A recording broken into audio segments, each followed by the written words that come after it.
Maunlad na Pilipino.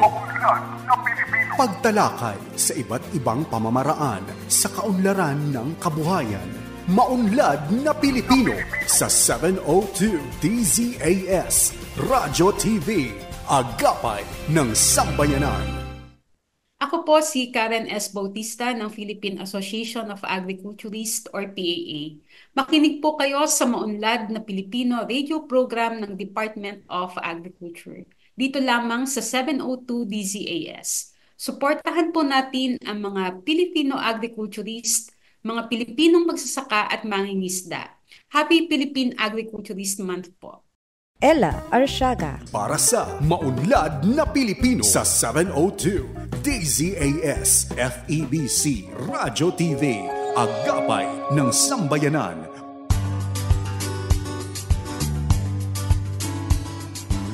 Magandang araw mga ka-agri, maligayang bagong taon sa ating lahat, panibagong yugto. At kasama po ang ating programa dito sa Maunlad na Pilipino kung saan ay, of course, hatid namin sa inyo ang kaalaman, balita at talakayan na tungkol sa agrikultura. Siyempre, bago po ang lahat, isang panalangin po muna tayo. Gumigising ng maaga, panibagong hamon sa'kin ng araw na to. Magsusumikap at nangangarap para lamang sa inyo. Gintong palay ang pag-asa, sa aking bukid dun ako ay nagsasaka. Sa bawat araw kasama ng kalabaw sa ilalim ng araw. Habang nabubuhay ako ay sisikapin ko maibigay lahat-lahat ng kailangan nyo. Huwag kang mag-alala, akong bahala, akong bahala sa inyo. Panginoon, salamat po sa mga biyayang natamo namin sa nakaraang taon. Sa pagpasok ng panibagong taon, kami po'y lumalapit sa inyo na may pag-asa at mananampalataya. Naway pagpalain ninyo kami ng kalusugan, kagalakan at tagumpay. At gabayan niyo po kami sa bawat hakbang at bigyan din ng lakas upang malampasan ang mga hamon ng buhay. Tulungan po ninyo kaming mapanatili ang pagmamahal at pagkakaisa sa aming mga pamilya, komunidad at bansa. Naway maging mas mabuting mga tao po kami at maglingkod sa inyo at sa aming kapwa. Itinataas po namin muli sa inyo ang simula, kabuuan hanggang napag ang programang ito. Sa lahat ng ito po na ating nabanggit, kami po ay nagtitiwala sa inyo sa pangalan ni Jesus. Amen. At para sa salita ng karunungan, ang pagkakaintindihan ay susi sa maayos na ugnayan. Magandang araw po. Pinapakilala ko lang po ang aking sarili. Ako po si Ella Arsiaga. Ngayon po ay araw ng Sabado, ika-4 sa buwan ng Enero, panibagong taon, 2025. First episode po ng MNP this year. So welcome po sa Season 7, Episode 1 ng Maunlad na Pilipino dito sa 702 DZAS FEBC Radio TV, Agapay ng Sambayanan. And of course, sa mga kakatuni lang po by any chance na unang beses nyo po napakinggan ang ating program, and of course na punta kayo sa station natin, accessible po tayo via online streaming. Try nyo po i-access sa mga may internet, lalo na po ang dzas.febc.ph. Ganyan po sa Facebook, sa 702 DZAS FEBC Radio TV, and of course, sa nakikinig po sa kanilang mga radyo, sa 702 po tayo sa AM band. And of course, nais lang po namin batiin ang mga supporters and listeners sa ating program. At meron po tayong mga regulars, kumbaga, yung mga nagme-mensahe po sa atin na nag-iwan po sa ating program link. Siyempre, good morning po kay Ma'am Edith Belen. Gayon din po kay Ma'am Helen Arellano na may mensahe po sa atin. Mapagpalang bagong taon, praying na mula sa title, Maunlad na Pilipino, tunay na maunlad ang mga Pilipino sa taong ito. Ay siyang tunay po. Ma'am Helen, thank you so much po for being with us through all our episodes. Ilang taon na rin po, no? Nakasama rin po kayo. So, parang hindi na rin po talaga kompleto yung umaga namin pag hindi po kayo nag-comment. And of course, kay Ma'am Edith Belen na nag-PM po sa akin. Kaya ko po siya nabanggit earlier. Yung minessage niya sa akin, Ma'am, thank you so much po. Much appreciated. At patuloy po tayo sa paghatid ng serbisyo na ayon po sa ministry, ang radio ministry na ipinakaloob po sa atin at patuloy na pinatatayuan ng ating Lord. And of course, meron ding message from Mayan Damian. A blessed New Year, Maunlad na Pilipino, at more years sa program ninyo. Sorry to hear about our loss. My condolences. Maraming salamat, Ma'am, sa pagtugon at lumipas nga po yung mga panahon at nais po lang nating ipahatid din higit doon sa pamilya po ni Ma'am Oda yung atin pong mga mensahe and we trust na nagpaubaya na po tayo sa plano ng Panginoon bagaman hindi po natin ito nakikita ng buo. So anyway, we lovingly dedicate po yung ating mga episodes sa mentorship na naranasan ng inyong lingkod sa aking one of the best bosses po any staff could ask for. At syempre po, hindi lamang po ang inyong lingkod, no, yung mga kasamahan ko rin po ay humihingi rin po ako para sa kanila ng panalangin para may extra comfort po siguro during this time na nag-grieve pa po sa recent loss ng aming tanggapan. Anyway, we proceed po sa message ni Ma'am Leonida Tela Sacada Rubio. Blessed Saturday po sa lahat ng listeners sa Maunlad na Pilipino at bumabati ng Happy New Year sa lahat. Belated happy birthday din po noong December 27 kay Pastor Lorenzo Bobis. Belated happy birthday po at gayon din noong December 28 kay Ma'am Techi Enaldo. Ayan. So, God bless po sa lahat. Magandang umaga din po kina Sir Epifanio Salvador, Ronald Young, Theodora Rodriguez na nag-iwan din po ng mensahe sa atin. Happy Blessed New Year sa inyo, Ma'am. At sa mga sumusubaybay sa programang ito ng Maunlad na Pilipino, God bless sa inyo, Ma'am. At God bless sa Maunlad na Pilipino. Gayon din po kay Ma'am Dulce Alicante. Ayun, Ma'am Nora Cancela, magandang umaga po. Jennifer Arile Cristalino sa Tingin. Blessed Saturday sa lahat. New Year, Maunlad na Pilipino at more years sa program po ninyo. Maraming salamat po. Magandang umaga rin kay Ma'am Liwayway at Yensa. And of course, ngayong araw hindi lamang ang pagsalubong sa bagong taon ang ating ipinagdiriwang o pinagdiwang. Kasabay po nito, isa po sa mga may anniversaries po sa ilalim ng DA Family ang Bureau of Plant Industry. So, isa po makasaysayang okasyon kung saan ipinagdiriwang po natin along with the New Year, of course, as mentioned, yung dedikasyon po ng BPI sa pagbibigay ng serbisyo po sa ating mga Pilipino. Sila po yung ating isa sa mga katuwang na napapalakas sa ating sektor ng agrikultura mula po sa pagpapabuti ng kalidad ng mga pananim, pag-aaral tungkol po or ugnay sa bagong mga teknolohiya hanggang sa pag-aalaga po ng ating mga taniman laban sa peste at sakit. Siyempre po, no? At sa ating panibagong taon, mahalaga po yung papel na patuloy na kinikilala yung mahalagang papel ng ating mga magsasaka and of course ng ating mamamayan. Nakatuwang po natin sa pagpapanatili ng sigla at kasapatan ng pagkain ng ating lahat po, no? Tayo mga Pilipino and of course all over the world. At kasama po sa araw na ito, syempre, samahan niyo po kami sa makabuluhang mga talakayan na kung saan po katuwang natin o yung mga topics po natin na katuwang din natin sa pagpapaunlad ng ating sektor ng agrikultura muli ngayong taon. And of course, una na nga po dyan si Mr. Lidio Naputo.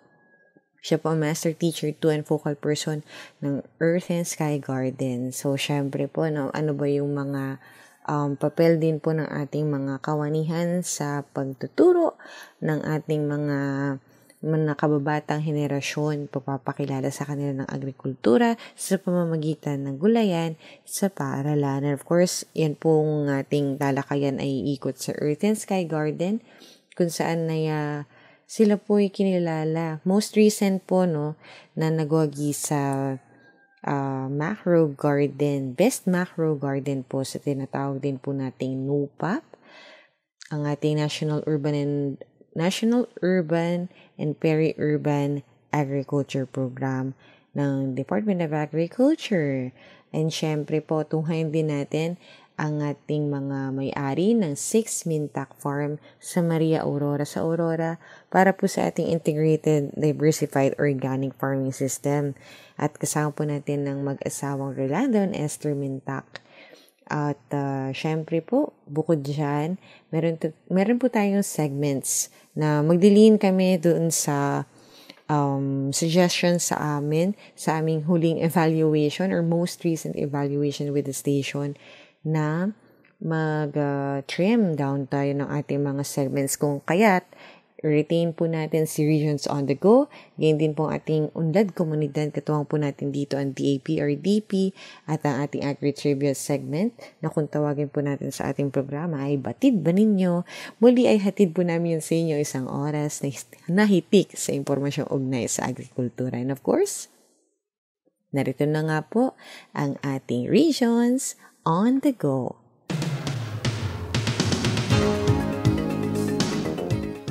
J. Michael Bragas mula sa Department of Agriculture, Central Visayas. 4 na unit na greenhouses na may hydroponic system ang itinunover ng Departamento ng Agrikultura sa gitnang Kabisayaan sa mga benepisyaryo ng proyekto na may kabuuang halaga na halos 4 na milyong piso na pinunduhan ng DA National Urban at Peri-Urban Program o NUPAP. Ang mga benepisyaryo ng greenhouses ay ang The Don Bosco Boys Home or DBBH ng Liloan, Sitio Mohon Talamban Chikusan Farmers Association o Simutachi ng Carcar City at ng Danao Agri Youth 4-H Club Association ng Danao City. Lalawigan ng Cebu at ang isang greenhouse ay tinanggap ng Cebu City Agriculture Office. Layunin ng proyekto ay paigtingin ang agrikultura sa mga syudad at ang katabing bayan nito upang magkaroon ng pagkukuhanan ng pagkain at maging sapat ang pangangailangan ng komunidad. Ang kagandahan sa paggamit ng greenhouses ay kontrolado ang klima sa loob nito. Walang insekto at sakit ang mga pananim at buong taon may produksyong gulay. Sa kabilang banda, inilusad ng Lamak Multipurpose Cooperative or LMPC ang kanilang Kadiwa store na araw-araw itong bukas upang magbigay ng abot-kayang presyong mga produktong agrikultura para sa mga consumers. Ang Kadiwa ay isang inisyatiba ng DA kung saan ang magsasaka ay direktang magbenta ng kanilang produkto sa mga consumers. Layunin din ng LMPC na magbigay ginhawa sa mga pangangailangan ng tao, lalo na sa pagkain at ang kanilang Kadiwa ay maging isang key hub sa ibang Kadiwa outlets sa Cebu City at sa buong rehiyon. J. Michael Bragas nag-uulat mula dito sa DA Central Visayas. Maunlad na Pilipino sa 702 DZAS Radyo TV, Agapay ng Sambayanan. Ella Arsiaga. Para sa Maunlad na Pilipino sa 702 DZAS FEBC Radyo TV, Agapay ng Sambayanan. To assist the teachers na nasa baba sa ranggo ko. Yung mga teacher 1, teacher 2, teacher 3, hawak ko po yun. Nandun pa rin ang coordination sa mga teachers na nasa baba sa ranggo ko. Ngayon, pagdating po dito sa Sky and Earth Garden, na-assign lang po ako dito na focal person. Focal person. Ang function ko dito as focal person is to coordinate, to supervise, to implement Digulayan sa Paralan Program. As per DepEd Order, Memorandum 936 sa DepEd Memorandum, ito po ay binaba ng DepEd para magkaroon ng gulayan sa Paralan in Public Elementary and Secondary School Program. So doon po kami nag-umpisa dito sa Earth and Sky Garden. So for the meantime na ang DepEd ay tinanggal yung mga service load ng mga teachers, binago na nila ngayon eh. Winala sa amin yung ganito na load ng extra work. Kailangan full-time ka 6 hours doon sa klase mo. Subjects. Subjects, oo. So, tinanggal na sa akin. So, ang mag-maintain ngayon yung mga utilities or non-teaching personnel. Sila na, supposed to be. Pero hindi pa rin ako nawala dito. Tuloy-tuloy pa rin ang aking pagtatrabaho dito as vocal person. So, ganun sir yung setup niya. So, ibig sabihin, ginajuggle nyo yung main, which is yung sa pag-cover po ng 6 hours nating subjects, along with the maintenance po ng ating Earth and Sky Garden. Pero let us take us back po muna. Para po sa ating mga tagapakinig, kasama po natin, by the way, si Ginoong Lidio Naputo, ang ating pong Master Teacher 2 and Vocal Person for Gulayan sa Paaralan dito po sa ating San Diego Elementary School. And dito nga po ay nais naming malaman, mga ka-agri, Sir Lidio, kwentuhan niyo naman po kami tungkol sa kung ano po yung ating nababanggit na Earth and Sky Garden na papahapyawan na natin paano ito nagsimula. Ituloy lang po natin yung kwentong ito. Nagsimula po ang Earth and Sky Garden dito sa San Diego Elementary School since 2007 nung binaba ang DepEd Memorandum ng Department of Education na magkaroon ng gulayan sa Paaralan Program in all public and secondary education sa buong bansa. So doon po kami nag-start ng 40 square meters only at the back of Castillo Building. So while teaching education pantahanan at pangkabuhayan, and the grade 6 is TLA, Technology and Livelihood Education, doon kami nag-start ng 40 square meter. Unti-unti lumaki po yun. Year 2016, nagawa po itong Sky na agriculture. Yes. Cool as cool. Malamig. Then 2017 ni-revise ni Mr. Estorcos Principal na crops in the clouds. Kumbaga kuan na crops sa ulap. Okay. So ni-redesign ng dumating na principal si Mr. Cabardo na ginawa niyang Earth and Sky Garden. Sabihin na gawin nila natin Sky kasi nasa taas kasunod na ng langit ito. Nasa taas naman ng fifth floor ng Herbert Bautista Building. So lumaki na po ito, nagawa po ng 1,600 square meters from the ground and the sky. 800 sa square meters sa earth and 800 square meters po dito sa sky. By the way, sa mga tagapakinig po natin, of course, nandito tayo sa sentro po ng ating siyudad sa Quezon City, of course, sa ating Batasan Hills. Nababanggit na nga po natin yung mga pangalan ng buildings na ating paaralan dito sa San Diego Elementary School. At dito nga po, Sir Lidio, parang nabibigyan tayo ng idea na even before, pinag-isipan na yung structure ng ating paaralan. Kasi mantakin mo ba naman, bubuo ka na school, hindi mo agad iisipin taniman nga natin yung taas. Pero with our San Diego Elementary School, naka-design siya even before. Yes po. So sa ating kasunod na katanungan, di ba po nag-umpisa tayo sa 40 square meters? Ano na po yung from that, yung naging progress natin, ano na po yung mga naging gawain natin, anong uri ng mga agri-commodities yung ating napoproduce sa ating gulayan sa paaralan? Okay. So dito po sa Sky and Earth Garden, ang amin po, yung sa amin po technologies and best practices, lalo na sa edible. This is edible landscaping or biointensive gardening. Yung pangalawa is containerized gardening, vertical gardening, composting, hydroponics and aquaponics. So dito po sa gardening, ang aming mga activities dito ay siyempre yung land preparation. Kung container preparation. Pangalawa, yung soil and fertilizer preparation. yung sowing of seeds and transplanting of seedlings or direct seeding. Then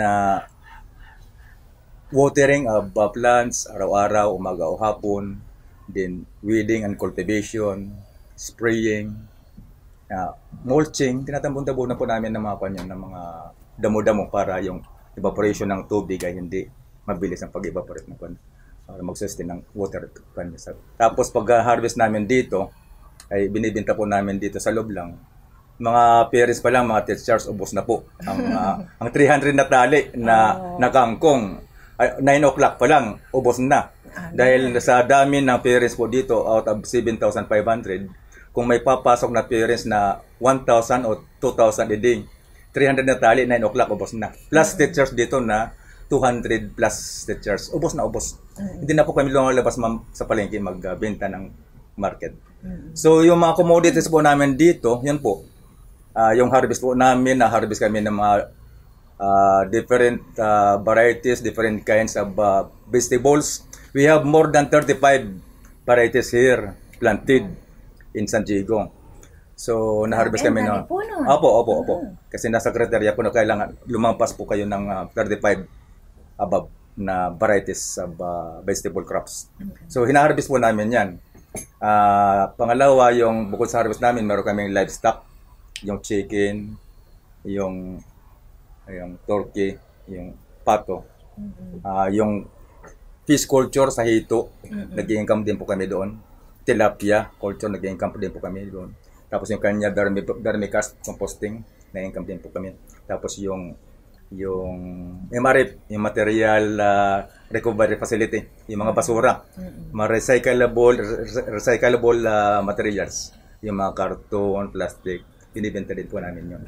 So yun po ang mga commodities po namin dito na nagre-revolve sa aming gulayan sa Paralan for Sky and Earth Garden. So yung income doon, yun po din po ang ginagamit namin panggastos, pambili sa agricultural supplies para dito sa aming Earth and Sky Garden. So nagsusustain po kami.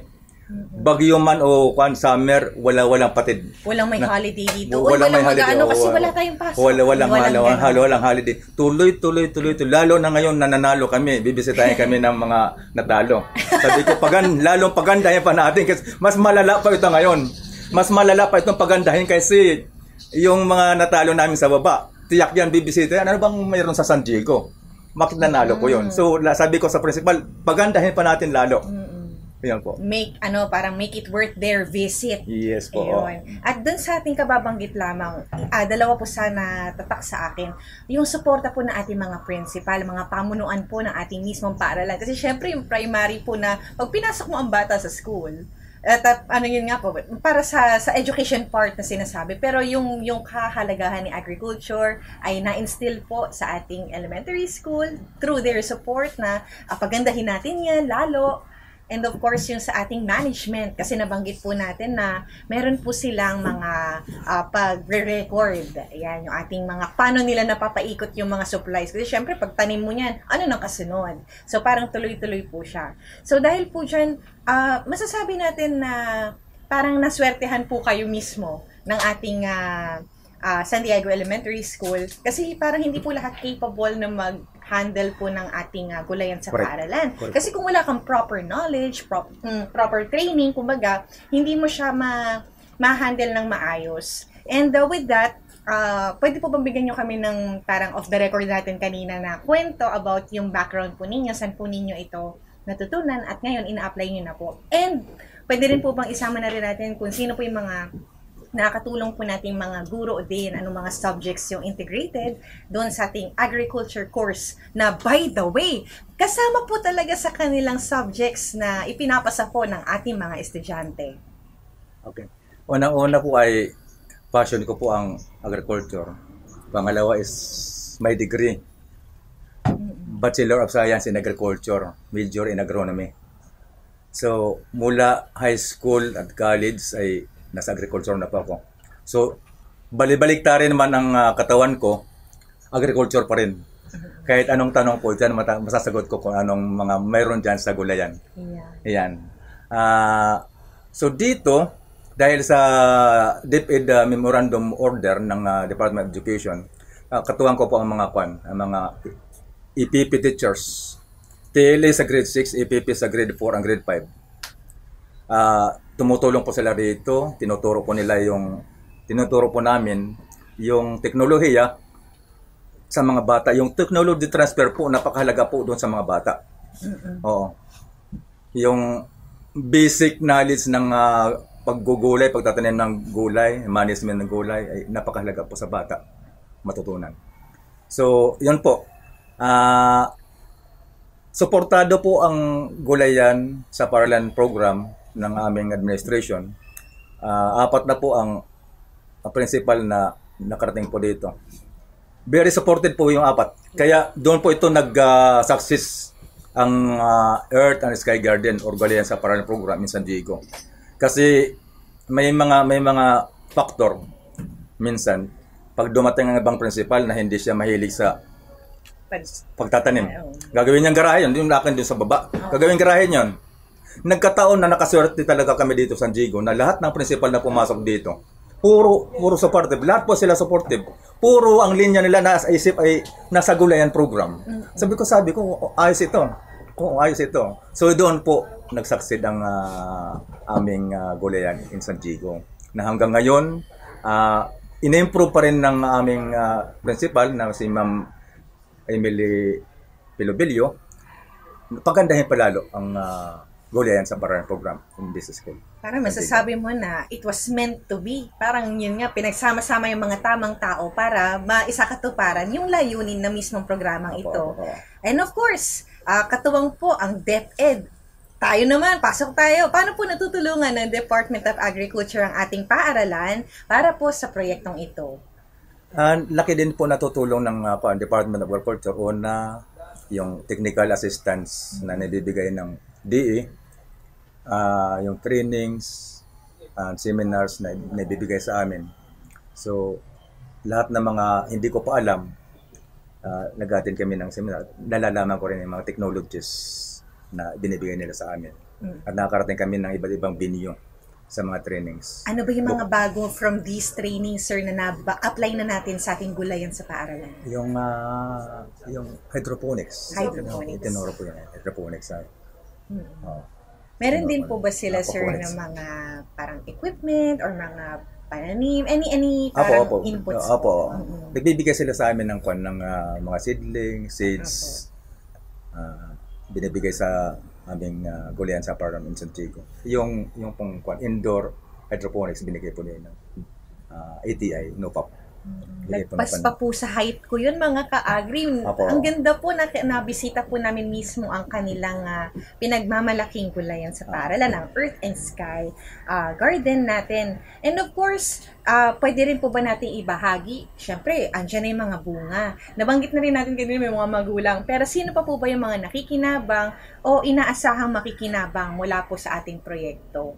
Ang dami pong nakikinabang dito. Sabi ko kanina, una yung transfer of technology doon sa mga bata na tinuturo lahat ng EPP teachers, lahat ng technology and livelihood education teachers sa mga bata. So yung kalahati doon na 7,500, yung from grade 4 to grade 6, maturuan lang po sila ng basic knowledge ng gardening.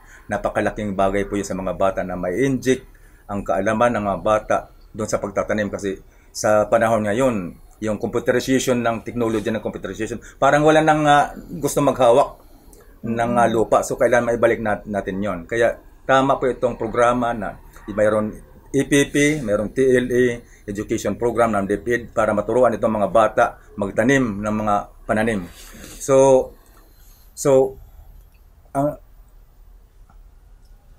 ang naitutulong, ang naitutulong bukod sa mga bata, yung mga teachers na wala pang kaalaman. Nakakanda po kami ng training sa kanila. Lalo na itong mga non-teaching personnel, kailangan matutunan din po nila. Yung parents na tumutulong sa amin, yung community, yung barangay na tumutulong dito at nag-a-adapt ng mga teknolohiya. Kasi nagiging show window na po itong gulayan namin. Maraming pumupunta po dito ng mga parents, yung barangay, yung community, nagbibisit dito para i-adapt nila yung technology ng gulayan. At yung balita po namin tungkol sa bukod po sa mga natutulungan na banggit natin, busog daw po yung mga bata ng ating elementary yes, school. Opo. Ano po bang meron sa menu ng ating mga kabataan? Opo. Yun po nga, yung harvest namin po ay binibigay po dun sa feeding program. At yung po mga gulay, madahong gulay at bungang gulay, ay niluluto po yun para pang sahog doon sa pinakakain po ng mga bata na undernourished na bata para sa feeding. Na mayroon po kaming 1,500 beneficiaries. Yun po ang pinakakain namin, yung mga harvest namin na gulay dito sa Sky and Earth Garden. Nakakatuwa naman po, no? Kasi parang nabanggit na natin kanina, natututo sila, yun nga po transfer of technology, yung tungkol po sa ating nutrition. Nasasolve din po natin yung mga batang may kailangan, yung itong nutrition na ito through our sa sariling paaralan ay meron tayong source, hindi nabibili sa labas. At speaking of bibili, yung ating mga barangay, community, and lahat ng pamilya po ng ating San Diego Elementary School ay nakikinabang po sa mga bibilhing mga gulay. At na-account din po natin yung kita ng ating garden. So, ayun po, no, meron tayong crops, meron tayong livestock, meron tayong fisheries. Sa pagbisita po namin, napaka-sistematiko po ng mga nasaksihan namin. Meron din po silang edible, parang yun nga, naka-landscape po tayo, edible landscaping kung tawagin. Ayun po. So, Sir Lidio, ano po ba yung overall na masasabi ninyo sa pag-practice natin ng urban agriculture? Kasi ito po mga ka-agri ang katanungan na usually sa rural areas lang po tayo nag-uusbong. Pero dito ay talagang hitik din po ang ating urban agriculture sa paaralan.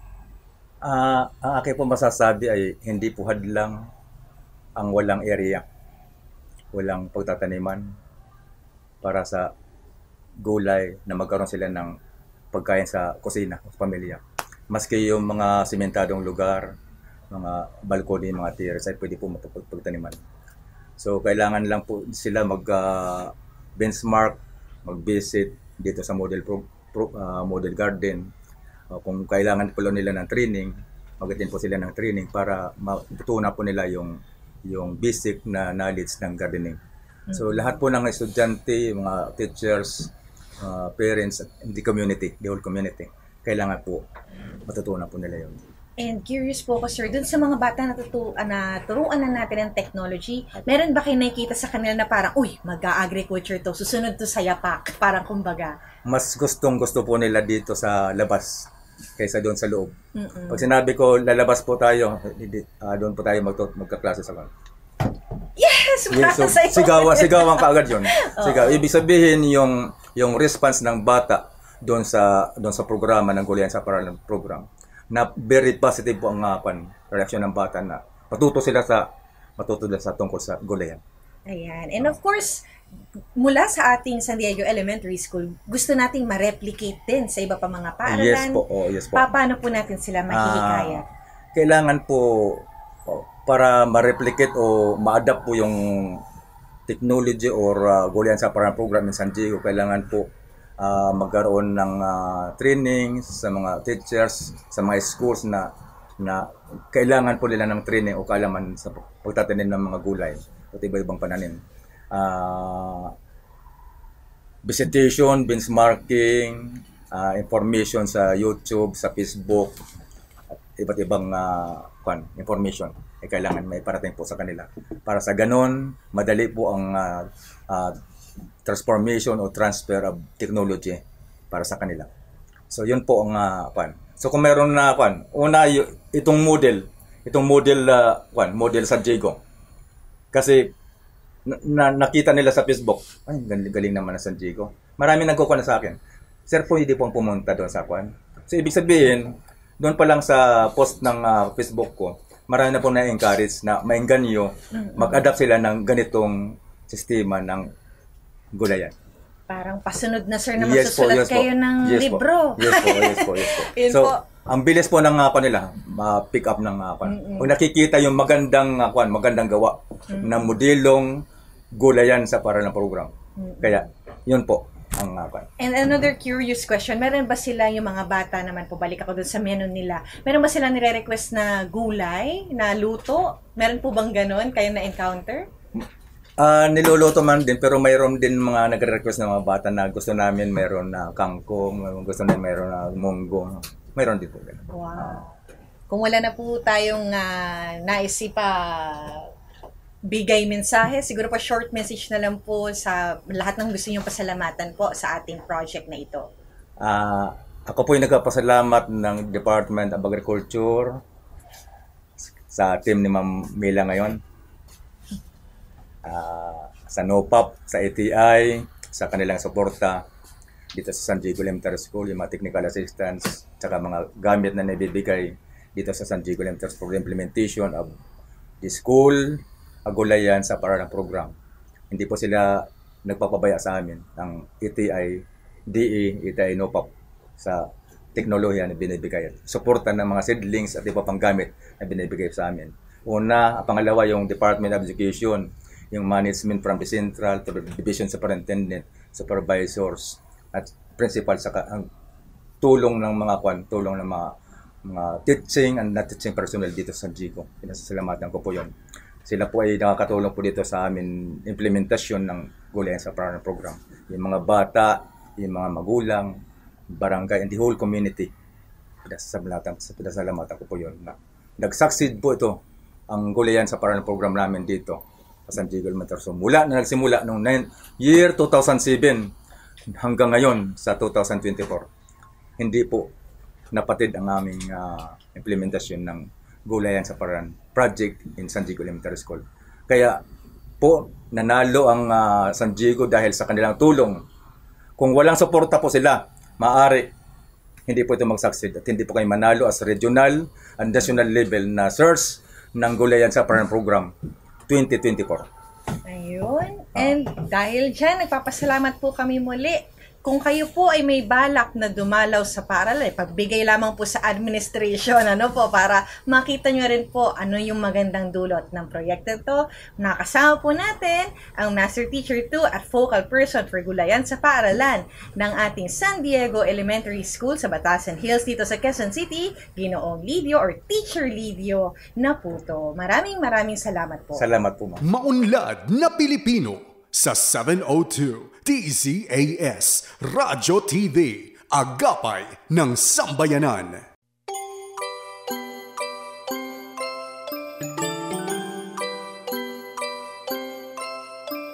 Mayroon akong sikreto kung paano sumaya. Simple lang ang sasabihin, basta't kumain ka ng prutas at gulay, pampahaba ng buhay, magtanim ng may kainin ka. May kamatis, kalabasa, kamote at kangkong, may gabi, saluyot, okra at talong, lalakas at sisigla, kutis mo ay gaganda. Makakatipid ka pa, kumain ng gulay, katawan ay gaganda.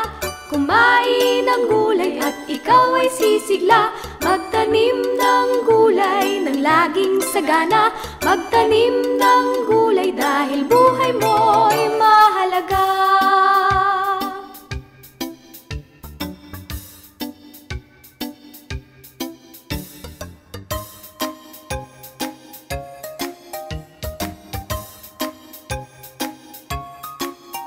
Pinakbet at ensalada, chapsuy at dininding, masarap na lumpiang ubo, di kailangang lutuin. May tinola at malunggay, may kare-kareng gulay, nakakatakam pa rin. Kumain ng gulay, katawan ay gaganda. Kumain ng gulay at ikaw ay sisigla, magtanim ng gulay ng laging sagana, magtanim ng gulay dahil buhay mo'y mahalaga. Kumain ng gulay, katawan ay gaganda. Kumain ng gulay at ikaw ay sisigla, magtanim ng gulay ng laging sagana, magtanim ng gulay dahil buhay mo'y mahalaga. Ella Arsiaga. Para sa Maunlad na Pilipino sa 702 DZAS FEBC Radyo TV, Agapay ng Sambayanan. At para nga po sa unang bahagi ng ating panayam tungkol sa Integrated Diversified Organic Farming System, ay kasama po natin ang mga may-ari ng 6 Mintak Farm na matatagpuan sa Maria Aurora sa Aurora. Hello po sa mga taga Maria Aurora. Diyan po sa Aurora. Welcome po sa MNP, Mr. Rolando and Esther Mintak. Ayun nga po, no? So sa unang bahagi ng ating usapan, ipakilala naman po natin ang ating farm. Kami po ay mag-asawang Rolando Mintak at Esther Alanes. So nandito nga tayo ngayon sa Purok 3, Barangay Ramada, Maria Aurora. At dito tayo ngayon mismo sa 6 Mintak Farm, kung saan ay nagpa-practice kami ng Integrated Diversified Organic Farming System. Ano naman po yung inspirasyon? Bakit po kaya ito yung pangalan ng ating farm? Kaya po 6 yung anak namin. Kaya 6 Mintak. Kwentuhan niyo naman po kami sa bahaging ito, paano po tayo nagsimula? Ito po dati kasi hindi Mintak Farm lang ito. Ever since na nung binata pa ako, na-start na itong farm na ito 1 hectare. Nung mag-asawa na po kami, nabili namin yung katabi. So, nagkaroon kami ng additional 1 hectare. So, 2 hectares na po to. So, that was 1980s. 85. So, 85 namin nabili yung isa. Yun. So, doon kami nag-start na i-improve itong farm. Na-inspired kami dahil doon sa Batangas, Laguna, na 1 hectares is equivalent to 3 production. Yung meron pa yung meron siyang niyog, meron siyang kalamansi, meron siyang vegetable. So hindi lang isang tanim o isang produkto ang doon po kami na-inspired talaga. Nung una po kasi dating niyog pa lang. Then na-inspired kami sa introduction ng Batangas na citrus. Tinamnan namin ito ng citrus, yung orange na 350 kapuno ito. So that time po kasi yung Batangas nagpo-produce ng mga seedlings. So ang klima kasi dito at saka sa Batangas almost the same. Kaya dito sila nag-introduce nung panahon na yon na kabing-kabi ang dalanghita. So, narahuyo po naman kami na nagtanim. At ito po ay nagsimulang tinulungan kami ng Department of Agriculture ng DA na gawing model farm pa nung araw. So, nagtanim ako ng ubi, nagtanim ako ng nyog, citrus at luya at kaunting mga gulay. Yun po. So, naging model farm naman ito at na-inspire yung mga technician na alagaan kami. So, sa pamamagitan ng tulong ng gobyerno ng Department of Agriculture ay nakakasurvive kami. Although, hindi masyadong malakas yung, kumbaga malaki yung kita, pero nadidevelop na unti-unti itong farm. Nitong naglaho po yung citrus kasi, nagbago na po yung plano pero nandun pa rin yung hindi na po 1:3, 1:6 na ngayon. 1 hectares is equivalent to 6 hectares. Yun ang target po namin. Kaya mayroon kaming tanim na niyog, may tanim akong kalamansi, may tanim akong saging, may pisman sa loob, may mga fruit trees, at mayroon kaming mga livestock. Niyog, malunggay, livestock, then fish pan, prutas, at mga gulay. Paano naman po kaya yung naging arrangement natin for our IDOFS setup? By means ng iniayos po yung tanim. So dati ang tanim niya na niyog ay kalat-kalat lang yung traditional.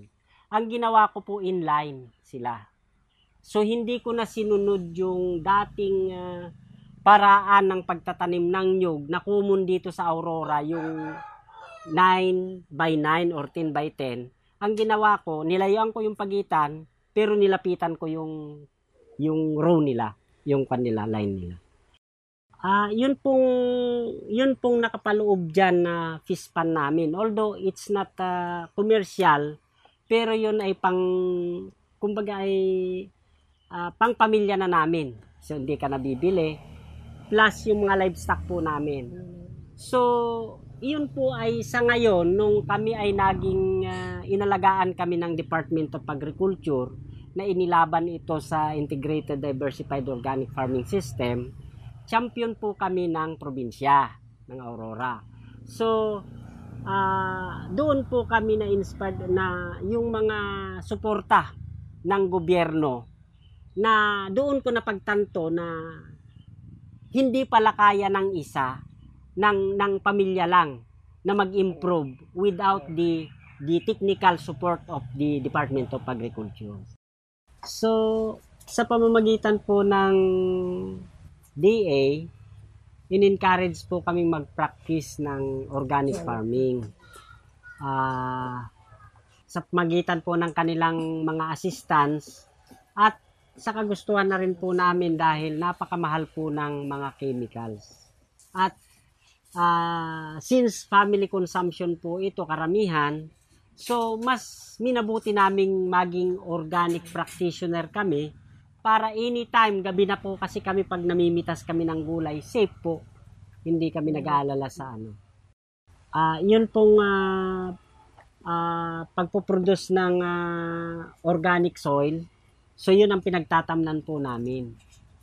At hindi po kami masyado o paminsan-minsan lang po kaming gumagamit ng chemical pag kinakailangan lang. So, ang kwan po ay dito lang sa mga orchids. Orchids po karamihan. Pero po, hindi po kami nagamit. Yung mga kinakain po namin, hindi po. Binabayaan namin na may uod. Pero, minamanage po namin na pinapatay na lang po. Tinatanggal, ganun po. So, sa pamamagitan po ng yung mga damo, yung tae ng kambing, yung lahat po, ang dami po kasing mga dahon ng malunggay, dahon ng mga pruta, yung mga punong kahoy, at yung mga pinagmaweran po, yun yung nilalagay. Pinagkamasan, damo. Actually nga po, mayroon na po akong ginawang rectangle na concrete para doon namin ilalagak lahat yung raw materials, yung tulad ng dahon, yung mga nabubulok. Diyan po, makikita po natin dyan sa ano. So, yung pagka-integrated po niya, hindi po kami nagre-rely lang sa isa, hindi katulad ng ordinary farmer na kung nyug yung tanim, nyug lang.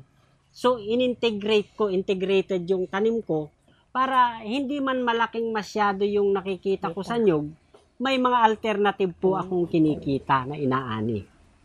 So sa ano po naman sa pag-organic po naman, mas less yung cost of production ko kung hindi ako gagamit ng mga chemicals.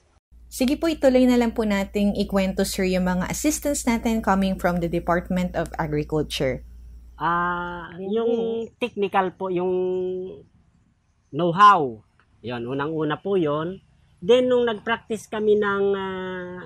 kami nagpractice ng organic farming, nandyan po yung mga UV plastic, buto, mga binhi, at yung pamamaraan po nung pagtatanim.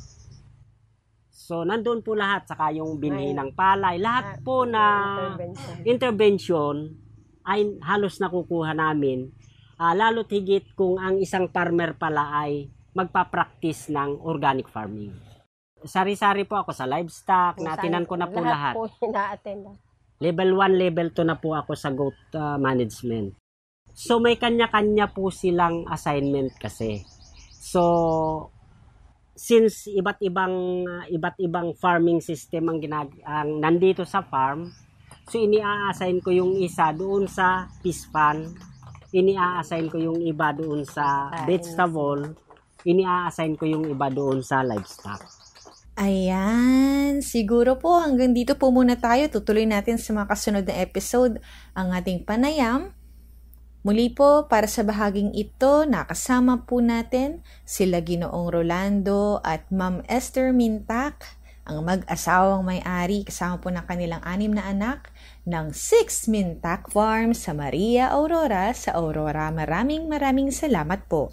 Ella Arsiaga. Para sa Maunlad na Pilipino sa 702 DZAS FEBC Radio TV, Agapay ng Sambayanan. At syempre po, narito ang Unlad Komunidad o UK. Katuwang po natin dito ang Philippine Rural Development Project. Ngayong umaga sa Unlad Komunidad, mapapakinggan natin ang balita kung saan nagkaroon ng back-to-back National Coordination Meeting ang Economics Unit at InfoAce Unit mula December 10 hanggang 13 sa Malay, Aklan, kung saan nagsama-sama ang mga ekonomista at kawani ng InfoAce mula sa National Project Coordination Office, Project Support Offices, at 16 Regional Project Coordination Offices.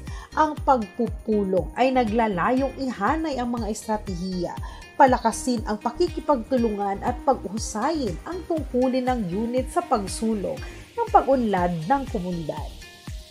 Nagpresenta rin ang mga kawani ng kanilang mga report mula sa North Luzon, South Luzon, Visayas at Mindanao ng kanilang mga accomplishments at kung papaano nila natugunan ang kanilang mga hamon doon.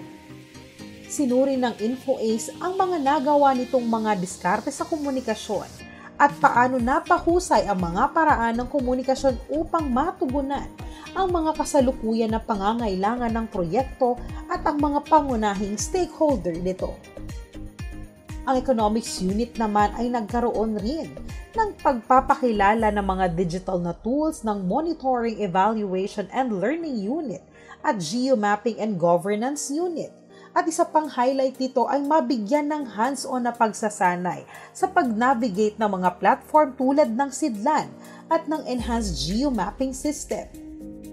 Ang mga advanced na digital tool na ito ay nagpakita ng magandang pangako sa pagpapabuti at pag-automate ng tumpak na pangongolekta at pagsusuri ng data na may kaugnayan sa Economics Unit. Saklaw rin ng kanilang discussion ng operations alignment sa iba't ibang bahagi ng proyekto upang i-streamline ang mga proseso at palakasin ng inter-unit at component collaboration. Kasama rin sa coordination meeting ang pag-update ng Programmatic Analytical Support Advisory or PAS. Ang Economics Unit ay may tungkulin sa pagbuo ng mga sukatan para sa pagtukoy ng mga sub-projects na may mataas na epekto na humahantong sa pagbabago ng buong industriya. Sinusuri din ng koponan ang mga resulta ng 4th IBIL Prioritization Run para sa scale-up, mga potable water system at irrigation system ang mga prioridad na mga sub-projects. Sinuri rin ng grupo ang mga alituntunin sa economic and financial analysis ng dalawang uri ng sub-project na ito ay upang matiyak ang pagkakaugnay-ugnay sa buong proseso at pagtatasa nito. Para sa iba pang balita tungkol sa panibagong DAPRDP Scale-Up, patuloy na makinig sa Unlad Komunidad, ang programa sa radyo ng Department of Agriculture, Philippine Rural Development Project, enabling communities, expanding opportunities.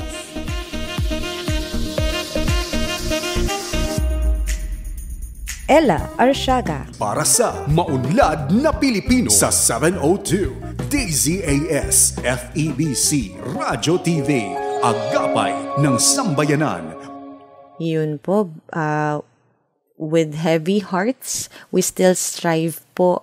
Kasi lingid po siguro sa kaalaman ng ating listeners ang DAPRDP InfoAce unit po at ang AFID ay magkakaparehas po ng mga boss. So medyo affected din po talaga sila sa recent na pinagdadaanan. Anyway,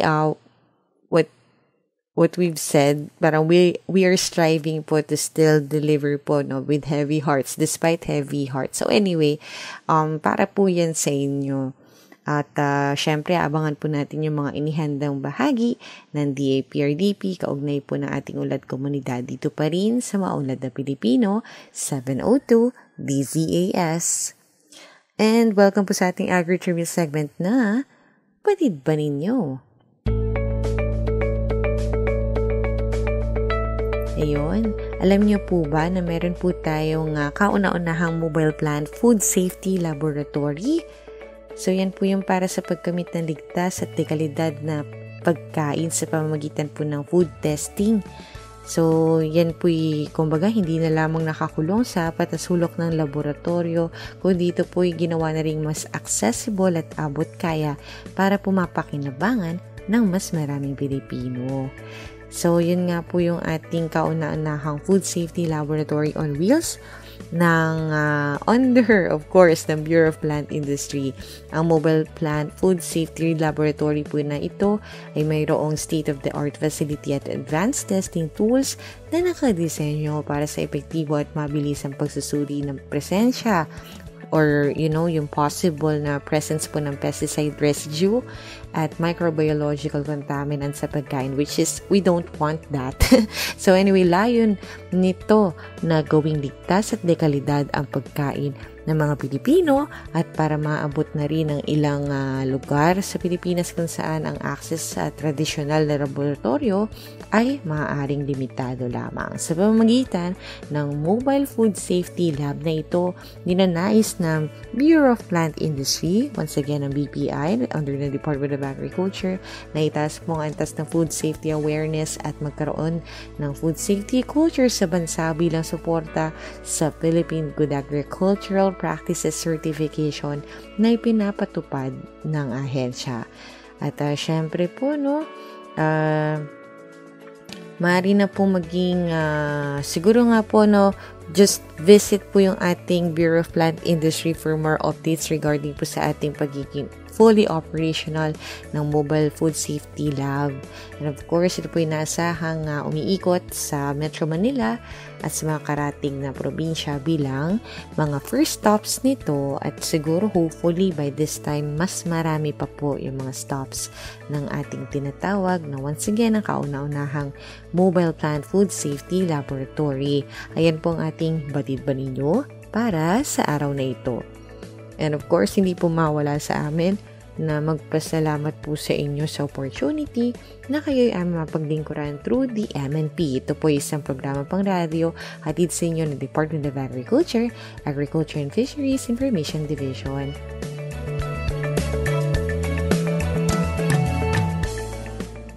At mula po sa Isaias 43:19, masdan mo ako ay gagawa ng isang bagong bagay, ito'y nagaganap na, hindi mo pa ba makita? Gagawa ako ng isang daanan sa gitna ng disyerto at magkakaroon ng ilog sa lugar na ito. Maraming salamat sa ating Panginoon. And of course, mula po sa DA, inyo pong napakinggan ang edisyong ito na Maunlad na Pilipino dito sa 702 DZAS FEBC Radio TV, Agapay ng Sambayanan, na may himpilan po sa Ortigas Center, Pasig City at kasabi po sa KBP or Kapisanan ng mga Broadcaster ng Pilipinas. Thank you so much po and Happy New Year sa ating DZAS family. Nakatuwang natin sa lahat ng episode, sa lahat ng taon na inhatid po natin ng Maunlad na Pilipino, katuwangan DA at FEBC. So thank you so much and Happy New Year po. And of course, sa inyo po mga tagapakinig, sa mga regulars na po na may tuturing at mga panibago, maraming salamat po for joining us this morning. So next Saturday po ulit, samahan nyo kami muli sa ganap na ika-alas 5 hanggang alas 6 ng umaga. And kasama pong lahat na aming katuwang sa programang ito, syempre sa aming mga namumuno, ang aming hepe na si Ma'am Cheryl Suarez at syempre po ang ating isa sa mga researchers po for the program, si Ma'am Ira Cruz, ako po, si LR Siaga, at ito, once again, ang Maunlad na Pilipino. Hanggang sa muli po, magtanim ng pangarap, mag-ani ng tagumpay. Enjoy the rest of the weekend! Akong bahala, akong bahala sa inyo. Maunlad na Pilipino sa 702 DZAS Radyo TV, Agapay ng Sambayanan.